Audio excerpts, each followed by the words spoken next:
warahmatullahi wabarakatuh.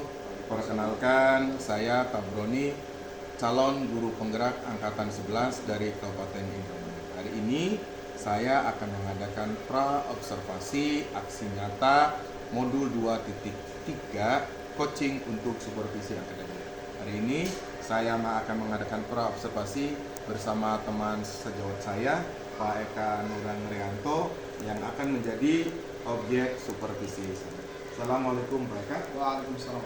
Apa kabar hari ini? Alhamdulillah. Alhamdulillah. Pak Eka, sebelum kita mengadakan supervisi nanti di kelas, saya akan menanyakan persiapan Pak Eka ya selama supervisi nanti. Baik Pak Eka, pertanyaan yang pertama yang akan saya ajukan adalah apa nih tujuan pembelajaran Pak Eka yang akan lakukan di supervisi kali ini? Terima kasih kepada Pak Tabroni. Jadi tujuan pembelajaran itu ada pada modul ajar dan kita memakai kurikulum mereka dan ini sudah termaktub dan tercatat. Yang pertama, tujuan pembelajaran saya harapkan peserta didik melalui PPT mampu menganalisis sifat-sifat magnet dengan benar. Kemudian peserta didik melalui PPT juga mampu menentukan benda-benda yang dapat ditarik oleh magnet dengan tepat. Kemudian peserta didik melalui PPT mampu menyebutkan manfaat magnet di kehidupan sehari-hari dengan benar. Dan keempat, tujuan saya yaitu peserta didik melalui PPT mampu membuat magnet dengan bahan-bahan sederhana dengan benar. Oke, berarti yang nanti akan dibahas adalah tentang magnet ya Pak. Oke, baik. Area pengembangan yang hendak dicapai apa nih Pak dalam pembelajaran kali ini?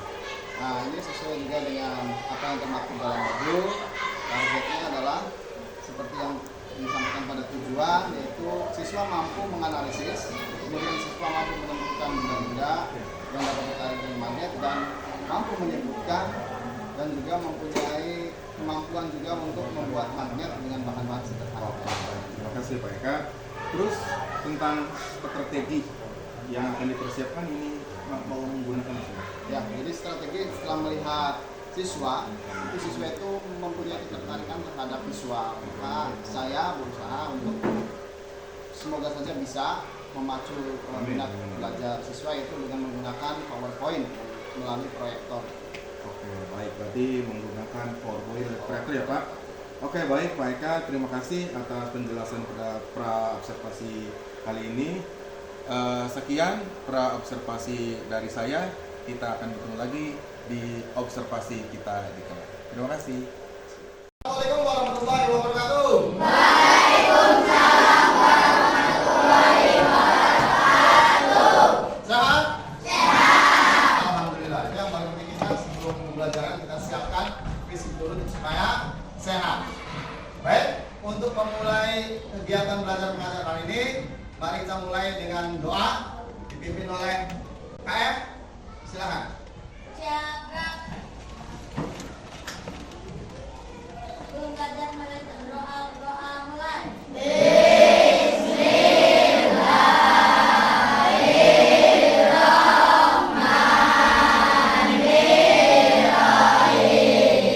Kita sama berbicara dengan nyanyi lagu nasional, itu dengan judul Garuda Pancasila. Ya, 1, 2, 3. Garuda Pancasila. Untuk mengingat bahwa kalian adalah pelajar Pancasila, mari kita nyanyikan salah satu ya profil pelajar Pancasila. 1, 2, 3. Pancasila beriman dan bertakwa pada Tuhan yang Esa dan berakhlak mulia, berkebudayaan global terpesona. Aku terpesona memandang SDM 3 Jati Komodo Pahoe. Terima kasih mengabsen ya. Dari kelompok A, siapa ini yang sekarang berhalangan masuk? Putri. Apa Putri? Ini pengetahuan dan sosial. Kemarin di bab 2 kita sudah mempelajari tentang rantai makanan, piramida makanan, kemudian jaring-jaring makanan. Tentang medisip, saya mau tanya, siapa yang tahu tentang rantai makanan? Ya, peristiwa makan dimakan, betul? Dalam satu rantai makanan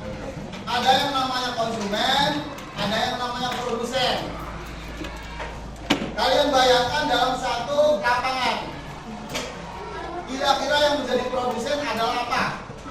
Lapangan, ada produsen di situ yang akan menarik konsumen satu untuk datang. Apa? Rumput, betul? Betul ya? Rumput adalah produsen yang akan menarik konsumen satu memakan produsen tersebut. Ya. Kemudian terus berantai sampai dengan terakhir apa? Setelah konsumen paling tinggi, dia akan mati, akan dihitung oleh pengurai. Dan pengurai nanti akan berkontribusi pada tanah. Oke, terima kasih. Kalian bisa mempelajari hal tersebut lebih jauh di internet, ya. Itu banyak informasi yang bisa kalian gali. Nah, berkaitan dengan internet, internet adalah salah satu teknologi. Pada bab ini, bab 3, kita akan mempelajari tentang magnet, listrik, dan teknologi untuk kehidupan, ya. Dan untuk saat ini, hari ini, kita akan mempelajari tentang apa dan untuk apa magnet diciptakan. Paham? Ya. Tapi kalian juga harus mengetahui lebih dulu bahwa pembelajaran ini mempunyai tujuan apa saja, ya. Yang pertama, saya akan menggunakan PPT untuk mengajarkan ini. Jadi saya harapkan dengan PPT ini kalian mampu menganalisis sifat-sifat magnet dengan benar. Kemudian kalian juga mampu melalui PPT menentukan benda-benda yang dapat ditarik oleh magnet dengan tepat. Itu diingat ya. Nah, kemudian yang ketiga, peserta didik melalui PPT mampu menyebutkan manfaat magnet di kehidupan sehari-hari dengan benar. Ya, kalian seperti ini. Kemudian berikutnya, peserta didik melalui PPT mampu membuat magnet dengan bahan-bahan sederhana dengan benar. Nanti kita akan ada praktek di akhir pelajaran. Ya, itu tujuan pembelajaran hari ini. Bisa dipahami ya? Alhamdulillah. Nah, kita coba ke pembahasan. Kalian pernah lihat kulkas? Ada tempelannya yang ada di kulkas? Ada ya, ada juga yang bersih. Nah, kira-kira yang nempelnya apa? Magnet, betul. Kita akan mempelajari magnet hari ini. Menurut bayangan kalian, kira-kira magnet itu apa sih? Magnet itu kalian lihat, magnet itu bisa ngapain? Bisa apa? Kemudian kalian artikan sendiri. Magnet itu apa? Siapa yang tahu?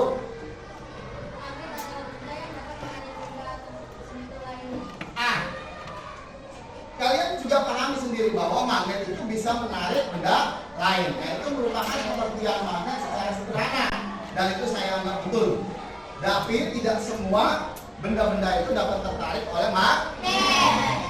Terus, kelompok A sudah menjawab. Nah, kita lihat sejarahnya bahwa konon di zaman dulu, zaman Yunani, itu ada yang namanya Magnesis, seorang penggembala. Ya, kemudian mengembalakan kambingnya dia di satu pegunungan yang banyak dengan bebatuan, dan dia secara tidak sengaja karena sepatunya itu ada pakunya dan menginjak salah satu batu yang ada di daerah tersebut, dia susah untuk menariknya kembali. Nah, dari situlah konon bahwa istilah magnet itu didapat. Jadi di daerah tersebut di mana penggembala tersebut mengembalakan kambingnya, itu merupakan pegunungan Magnesia, ya, ada di mana? Yunani, yang sekarang merupakan bagian dari Turki, Magnesia, ya. Jadi di Magnesia tersebut memang memiliki magnet yang sangat besar, yang salah satunya bisa menarik sandar daripada magnesis. Nah, istilah magnesia itu kemudian dijadikan menjadi magnet yang kita kenal di sini sekarang. Tapi oleh William Gilbert lah, magnet tersebut bisa dikurangkan dengan banyak manfaatnya. Jadi menurut William Gilbert, bumi ini juga merupakan batang magnet, ya, yang akan bisa mempengaruhi alam sekitar, dan yang paling gampang adalah mempengaruhi kompas. Kompas itu adalah penunjuk arah yang menunjuk arah utara dan selatan. Nah, itu dipengaruhi oleh bumi itu sendiri. Karena memang secara kasat mata itu juga bisa dilihat kenapa ini penyebabnya. Padahal hanya besi ditaruh di pengapung, ya, kemudian ditaruh di air, dia akan menunjuk arah utara dan selatan. Nah, menurut William Gilbert, itu disebabkan karena bumi itu sendiri adalah batang magnet. Bisa dipahami? Jadi magnet berasal dari daerah mana tadi? Magnesia. Siapa nama penggembala tadi? Siapa yang menguraikan magnet itu? William Gilbert. Itu berasal dari Inggris, ya, yang bekerja pada Ratu Elizabeth. Nah, ya. Kemudian kita kenalan dengan magnet. Jadi sifat-sifat magnet ini kalian harus pahami, dapat menarik benda tertentu. Seperti yang dijelaskan dan kalian pernah lihat bahwa magnet itu bisa menarik benda-benda tertentu. Kemudian sifat yang kedua adalah punya dua kutub. Nah, ini contohnya magnet ini. Tapi dia hanya menarik benda-benda tertentu. Ini adalah paku. Paku terbuat dari besi. Nah, yang kalian pahami sementara adalah besi. Nanti kita lihat lagi. Jadi kemudian yang kedua harus memiliki dua kutub. Kutub utara dan kutub selatan. Yang berikutnya saling tarik menarik jika itu tidak senama. Kalau senama itu saling tolak. Kemudian gaya magnet itu menembus penghalang dengan kekuatan magnet tertentu, dengan ketebalan penghalang tertentu. Kemudian memiliki medan magnet. Nah, ini adalah magnet memiliki kemampuan menarik benda lainnya dan membuat benda lain tersebut menempel. Tapi tidak semua benda bisa ditarik oleh magnet. Yang ada di sini hanya besi dan baja. Di luar besi dan baja ada lagi, yaitu kobalt dan nikel. Ya, itu sama dari bumi. Ya, sama-sama mengandung ada kandungan besinya. Ya, tapi itu murni, tidak bisa dibagi lagi. Sedangkan baja itu memang asalnya adalah besi yang kemudian dimodifikasi oleh manusia. Jadi yang pertama dapat menarik benda. Yang kemudian yang kedua adalah kita coba lihat. Menurut kalian, logika kalian sudah mengenal magnet. Kira-kira dari gambar ini mana yang bisa ditarik oleh magnet, mana yang tidak bisa? Satu saja ya. Kelompok A yang bisa ditarik baut. Kelompok B kunci. Kelompok C baterai. Kelompok D tang. Betul? Sepakat? Kenapa kalian memilih besi? Umumnya baut terbuat dari besi. Kenapa? Kunci ya? Kunci terbuat dari apa? Logam atau besi. Kelompok C ada ya bagian. Kenapa baterai? Boleh. Kelompok D kenapa? Sama berbahan besi. Ya, perkiraan kalian seperti itu. Sedangkan sisanya berarti itu tidak bisa ditarik. Coba kita lihat kesesuaiannya. Benar nggak nih? Ya, itu harus sederhana. Jadi benda yang dapat ditarik adalah betul baterai, karena baterai adalah dengan besinya. Baut biasanya umumnya terbuat dari besi. Tang juga sama besi. Kunci juga umumnya dibuat dari besi. Sedangkan yang tidak dapat ditarik oleh magnet adalah buku, plastik, pensil, dan benang. Ya. Berarti jawaban kalian betul dan kalian memahami sedikit banyak tentang magnet. Karena kalian ini bukan benda asing, karena sudah menjadi mainan kalian. Nah, yang kedua, sifat magnet itu memiliki kutub utara dan kutub selatan. Di sini ada N, ada S sebagai penunjuk utara dan selatan. Kenapa tidak O sama S? Kalau N itu menurut kalian siapa nih? Yang bisa bahasa Inggris biasanya? North. Ya, jadi bisa bahasa Inggris ya. Kalau S-nya? South. Jadi South itu adalah selatan dan North itu adalah utara. Selalu begitu. Meskipun dibelah. Ini misalnya ada batang magnet dibelah jadi 3. Selalu akan terjadi utara dan selatan. Meskipun di tengah-tengahnya sekalipun dibuat dari 3, tetap utara dan selatan. Tidak akan menjadi pihak utara atau tidak akan menjadi pihak selatan. Berikutnya, medan magnet. Medan magnet adalah daerah di sekitar magnet yang mengalami gaya magnet. Jadi ini ya, ini medan magnet nih. gaya magnet. Jadi ada benda yang ke sini itu kemungkinan bisa tertarik atau tertolak oleh magnet tersebut. Itu adalah medan magnet. Jadi medan magnet itu yang menentukan benda tersebut tertolak atau tertarik atau tidak terrespon oleh magnet ini. Jadi sifat daripada magnet berikutnya adalah medan magnet. Jadi magnet itu memiliki medan magnet.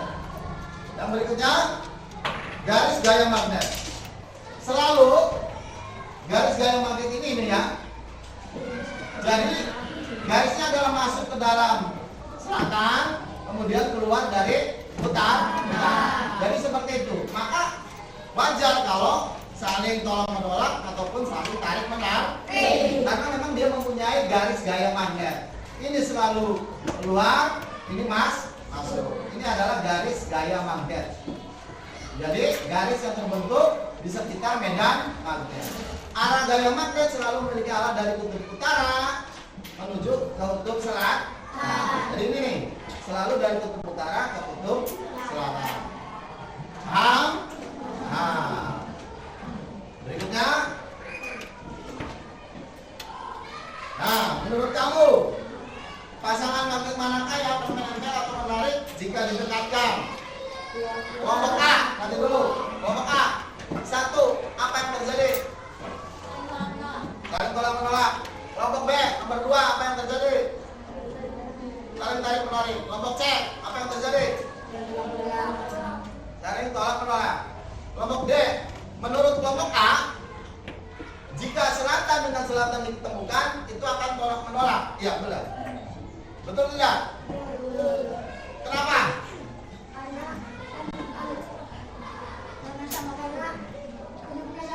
Karena kutubnya sama atau senam. Betul alasannya begitu? Bagus. Jadi kalian sudah memahami jika satu nama senama selatan dengan selatan akan tolak menolak. Kelompok 2, apa yang terjadi ini tadi? Kenapa saling tarik menarik? Karena kutubnya berbeda, selatan dan utara. Short dan north. Kemudian, kelompok C. Menurut kalian apa yang terjadi di sini? Kenapa? Ya, karena kutubnya senam. Nah, ini sudah dipahami ya, magnet. Jadi seperti itu kurang lebih. Dan saya bersyukur kalian memahami sejauh ini ya. Nah, kutub magnet yang sama akan saling tolak menolak. Ini ya. Tadi juga saya sudah jelaskan bahwa ini adalah garis gaya magnet. Ya, ini dengan ini, karena ini keluar, ini juga keluar, maka akan menolak. Karena ini juga sama, ya. Ini akan saling tolak menolak. Kalau senam, nah, ya. Karena arah gaya magnet yang saling berlawan. Nah, bagaimana yang saling tarik menarik? Kita lihat di sini, bahwa kutub magnet yang berbeda akan saling tarik menarik. Karena ini keluar, ininya masuk, maka otomatis akan tarik menarik, ya. Karena garis daripada magnet tersebut, ya. Bisa dipahami ya, kalau dari contoh tadi semuanya bisa, maka saya anggap paham. Nah, ini adalah macam-macam bentuk magnet. Ada magnet O. Magnet itu adalah magnet badan budak. Biasanya difungsikan untuk menarik magnet tertentu atau benda-benda tertentu secara maksimal. Magnet silinder itu bisa menyambung atau menutup buka satu benda, misalnya kulkas. Ya. Silinder dengan batang hampir sama fungsinya. Tapi untuk silinder konon di dalam dunia kedokteran itu bisa menyambung tulang karena dia bisa dipanjangkan. Jika tulang kalian patah atau ada hal kurang, itu bisa menggunakan magnet silinder. Sedangkan magnet jarum itu biasa digunakan di kompas sebagai penunjuk arah utara dan selatan. Kalau di laut kan tidak susah menentukan arah, ya, kadang tidak ada matahari. Nah, itu menggunakan kompas. Nah, inilah magnet yang digunakan adalah magnet jarum. Bahkan magnet batang sama dengan magnet silinder digunakan untuk menutup, misalnya di tepak, ya, kemudian di kulkas itu supaya tetap menutupnya rapat, itu menggunakan magnet batang atau magnet silinder. Paham ya? Nah, magnet cincin ini yang sedikit istimewa, itu biasa digunakan di alat-alat elektro, ya, sebagai pengubah getaran menjadi suara atau sebagai penentu gerakan satu benda elektro. Kan ada yang benda elektro yang ada gerakannya. Seperti apa yang bergerak? Kipas angin. Kalau yang bersuara seperti apa? Sound system. Nah, kalian suka pernah lihat sound system ya? Itu ada yang bulat, yang ada piramid seperti piramid. Nah itu fungsinya adalah merubah getaran menjadi suara. Terima kasih. Nah ini adalah contoh kompas. Kalau kalian suka berpetualang, kemarin kemah di RT2, harusnya kalian mengenal ini, mengenal yang namanya kompas. Kalian suka berjelajah kan waktu kemah kemarin ya, terutama yang kemah di RT2 itu menggunakan kompas untuk menentukan arah dan kalian harus bisa membaca kompas tersebut. Kompas ini selalu menunjuk ke arah utara dan selatan karena pengaruh bumi yang menurut William Gilbert adalah batang magnet yang sangat besar yang akan menentukan ini. Jadi kompas itu adalah fungsinya untuk menunjukkan arah dan itu dipengaruhi salah satunya oleh magnet. Nah ini adalah magnet-magnet di sekitar kita yang difungsikan. Yang ini apa namanya ini? Tong sampah. Menurut perkiraan kalian, tong sampah ini magnetnya dipakai di mana ya? Ditutupnya ya, di sininya. Ini kita injak, ininya juga supaya rapat. Itu biasanya ada magnetnya. Kalau yang ini, bahasa sininya sorogan, punya lancing. Ada bayangan kira-kira magnetnya di mana? Bapak? Bapak B? Oh, nggak pernah tahu ya. Kalau umumnya ini lemari besi itu supaya tidak usah kita keras-keras, itu memang di antara ininya ada magnetnya ya, di sorokannya ini ya, supaya dia langsung mengunci di sininya ya. Jadi begitu didorong dia langsung nempel. Jadi memang di sininya nih ya, ini dan ini. Paham ya? Nah kalau yang ini kipas angin kira-kira menggunakan magnet apa? Cincin, karena bisa merubah menjadi gerak. Kalau yang ini magnet apa? Ini magnet. Ya, jadi ini adalah alat-alat yang kalian kenal di sekitar kalian yang menggunakan atau memfungsikan magnet. Terus, nah ini ya, televisi, kipas, speaker, mesin cuci, kemudian kompas itu merupakan perangkat elektro yang menggunakan gaya magnet. Ya, coba kelompok C. Televisi ada magnetnya enggak? Ada. Dia mempunyai magnet. Ini informasi buat kalian. Dan jangan sekali-kali kalian mendekatkan magnet ke dekat televisi. Ini akan merusak warna televisi. Biasanya di pojoknya itu kalau didekatkan magnet akan ada warna yang berbeda. Gambarnya akan terputus ya. Nah kalau terus-terusan begitu, kipas angin saja didekatkan ke televisi, televisinya yang akan rusak. Nah kipas angin ini tadi sudah dibahas ya. Kalau kompas memakai magnet apa? Magnet jarum. Terus sudah dipahami sampai sejauh ini. Ada yang mau ditanyakan?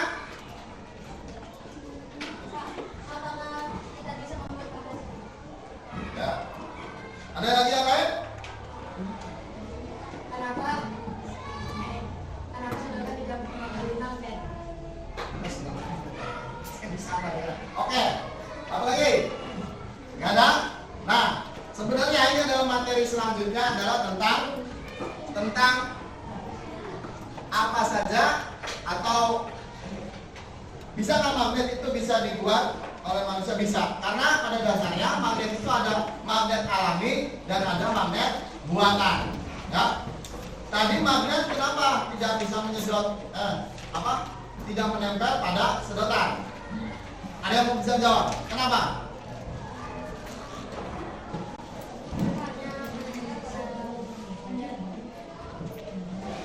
Seperti apa? Ya. Jadi menurut Kelly, magnet itu hanya menempel pada besi, baja atau benda-benda tertentu. Nah, sedotan itu tidak dapat menempel karena bukan bagian daripada besi. Tapi kalau kalian nanti mempelajari fisika dan kimia, dalam satu benda itu ada yang namanya atom. Nah, kalau atomnya searah, itu dalam satu benda atomnya searah, itu kemungkinan bisa tertarik oleh magnet. Kemungkinan saudara itu atomnya, sedangkan atom itu di dalamnya ada elektron, ada proton, itu tidak searah atau tidak menguntal dengan baik, jadi ngaca, sehingga magnet tidak bisa menempel pada bahan-bahan plastik. Oke, siap. Kita lihat di sini LKPD. Kalian lihat, kalian pelajari, tulis nama, kelompok, anggota, kemudian jawab apa yang menjadi tugas. Yang besi udah ada kesimpulan. Nah, sekarang kalau pakai yang sedotan, apa yang terjadi? Dibuat lagi. Apakah dia akan menempel atau tidak?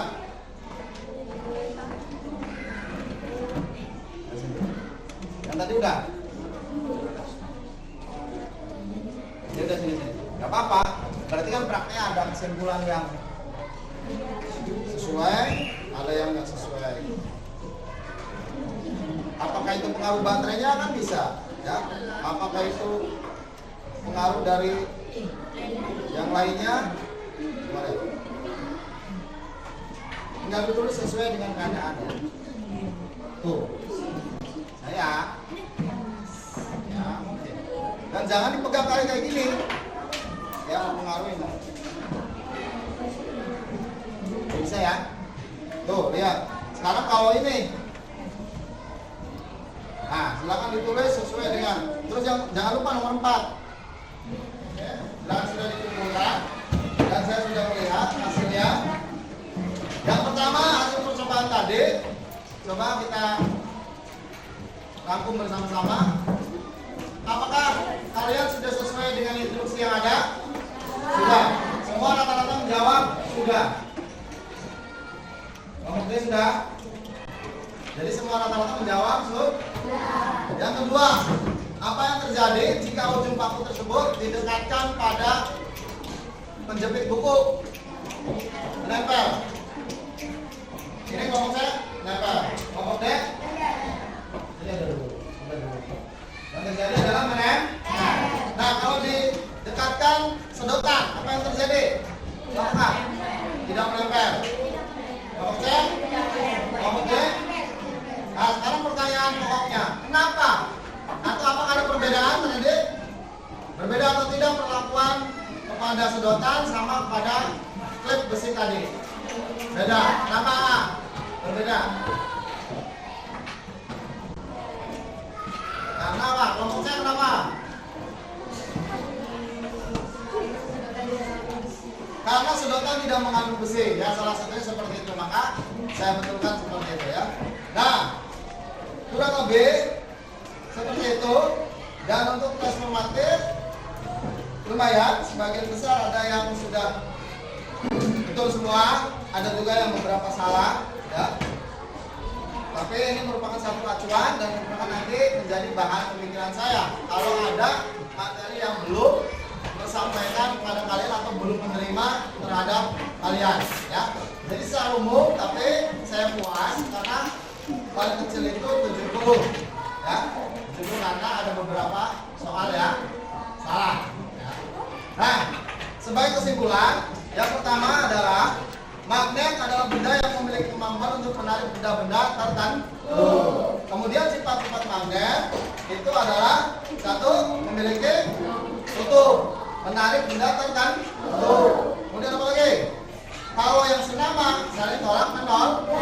Kalau yang berbeda nama saling tarik menarik. Dan dia mampu menembus penghal, tapi dengan catatan penghalangnya itu tebal atau tipis. Kemudian magnetnya juga besar atau kecil, daya magnetnya. Kemudian macam-macam bentuk magnet itu ada magnet ladang atau U, kemudian magnet apa lagi? Silinder, kemudian apa lagi? Ada magnet cincin, kemudian magnet jauh. Fungsinya juga sudah kita jelaskan tadi. Kemudian manfaat-manfaatnya bisa merubah menjadi energi listrik. Kemudian bisa menarik benda lain. Berpengaruh juga atau untuk membantu penggantian tulang dan lain sebagainya. Kurang lebih seperti itu. 2 jam materi pelajaran sudah saya sampaikan, dan sebagai akhir saya ucapkan terima kasih. Tapi nanti saya ucapkan terima kasih kalian sudah mengikuti kegiatan belajar mengajar dengan baik. Maka sebagai akhir kita ucapkan alhamdulillah. Tapi untuk yang mampu menjawab dengan benar apa yang saya tanyakan, silakan istirahat duluan. Siap? Satu kelompok. Siap? Rebutan. Yang bisa menjawab boleh istirahat dulu. Karena materi pelajaran sudah saya sampaikan, rangkuman sudah saya sampaikan, dan akhir pelajaran sudah. Tinggal kita pada ujung kegiatan belajar mengajar pada 2 jam hari ini, yaitu pertanyaan terakhir yang bisa menjawab boleh istirahat dulu. Kutub P pada magnet jarum didekatkan pada kutub utara magnet batang. Kutub P, dengarkan baik-baik. Kutub P didekatkan pada kutub utara magnet batang. Ternyata kutub P ditolak. Berarti apa kesimpulannya? Kutub P adalah kutub P, ya, kutub P. Ini kutub P didekatkan ke kutub utara. Ini P nih, kutub P didekatkan ke kutub utara. Ternyata setelah didekatkan tolak menolak. Berarti kutub P ini apa? Acung. Kenapa? Karena saling tolak menolak. Karena satu senam yaitu utara dengan utara. Silakan istirahat dulu. Berikutnya. Magnesia. Yang terakhir, apa fungsi magnet silinder selain bisa menarik benda-benda tertentu? Penyambung tulang. Betul.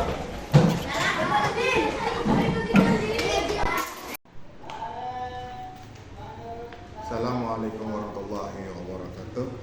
Waalaikumsalam. Alhamdulillah, sekarang sampailah kita pada tahap kegiatan pasca observasi. Setelah di pertemuan yang kemarin, saya sudah melakukan kegiatan pengamatan langsung atau observasi terhadap kegiatan pembelajaran yang dilakukan oleh Pak Eka Nurul. Kita mulai saja ya Pak, kegiatan pasca observasinya. Assalamualaikum Pak Eka. Waalaikumsalam. Apa kabarnya Pak Eka? Alhamdulillah. Alhamdulillah baik ya Pak. Di kegiatan pasca observasi ini pengen ngobrol saja Pak. Pengen ngobrol tentang kegiatan belajar mengajar yang sudah dilakukan di kelas kemarin oleh Pak Eka ya. Boleh apa ya? Baik Pak. Gimana perasaan Pak Eka terhadap kegiatan KBM kemarin yang sudah dilakukan di kelas 5? Alhamdulillah, jadi secara umum memang sesuai dengan rencana apa yang saya siapkan, yang sudah saya sampaikan. Kemudian sedikit banyak juga responnya positif. Baik. Bagaimana perasaan kegiatan KBM dengan adanya supervisor di kelas? Perasaan Bapak ketika melakukan KBM dilihat oleh supervisor? Ya, secara umum memang ketika dilihat oleh orang lain, siapapun itu mungkin kita jadi lebih hati-hati. Cuman ya setidaknya positifnya itu bisa memacu saya untuk berbuat lebih baik karena diperhatikan oleh orang lain, terlepas dari supervisor ataupun siapa. Iya, baik Pak. Terima kasih Pak. Nah, boleh diceritakan kembali Pak tentang kegiatan KBM kemarin yang dilakukan oleh Pak Eka dari awal tujuan gimana? Ya seperti yang disampaikan sebelumnya, tujuannya sudah ada 4, gitu. Kita melakukan discovery learning, kemudian kita juga menggunakan PPT, PowerPoint, semuanya sesuai dengan rencana. dan responnya juga positif. Itu bisa dilihat dari hasil formatif sama praktek. Cuman memang tidak semuanya sesuai rencana. Misalnya ada beberapa siswa yang memang harus ditangani lebih khusus lagi. Iya, baik Pak. Iya, kemarin juga saya mencatat sesuai dan sudah tepat semuanya apa ya, dari adanya tujuan pembelajaran, terus ada dan juga anak-anak juga ada diskusi kelompok, terus dikasih pertanyaan juga dan sebagainya ya. Pada kegiatan pembelajaran kemarin ada nggak sih Pak hambatannya? Hambatan pada pembelajaran kemarin? Iya betul. Ini kan kelompok ya, jadi kelompok sementara hasilnya juga hasil kelompok, hasil diskusi mereka. Betul. Memang tidak mencakup satu persatunya gitu. Jadi akibatnya ketika disodorkan satu permasalahan, ketika disampaikan satu soal, itu mungkin hanya beberapa orang yang aktif, ada beberapa orang yang pasif. Nah, itu yang mungkin akan kami carikan solusi ke depannya, bagaimana supaya semuanya bisa aktif semua dan pada akhirnya materi pelajaran bisa disampaikan satu persatu. Berarti kendalanya mungkin keaktifan siswa ya Pak ya? Keaktifan siswa. Jadi artinya ketika belajar kelompok ya emang siswa-siswa itu saja yang ikut aksi, maksudnya ikut apa namanya yang kreatif ya di sesi kerjasamanya. Nah, kira-kira apa tuh Pak alasannya ketika melihat anak yang tidak aktif tersebut, kira-kira alasannya apa? Ya, disinilah ada yang namanya istilah diferensiasi gitu ya. Artinya anak per anak itu memiliki masalahnya masing-masing, memiliki kelebihannya masing-masing, memiliki ketertarikannya masing-masing. Jadi itu yang